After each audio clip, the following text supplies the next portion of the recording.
bir ekskurs edirəm. 79-81-ci ildə. Gəncə ilə Naxçıvan arasında 6 saatlıq avtobus yolu idi. Təqribən 30 neçə nəfərə yaxın adam avtobusda biz gedirdik.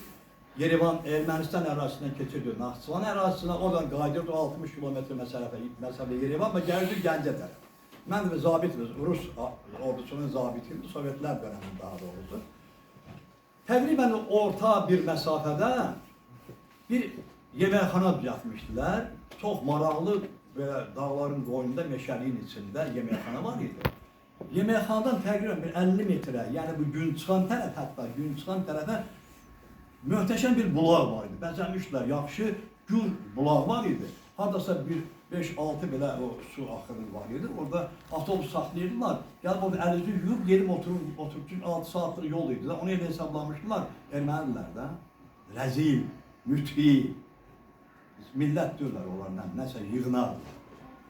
Metrənin metrəyə, bir metrənin təqribən 1.50-yə məsafədə qranit yazılıb ki, bu bulağın başında 1916-cı ildə Türklər 15.000 erməninin başını kəsildi. Yalansa atılca lənət olsun.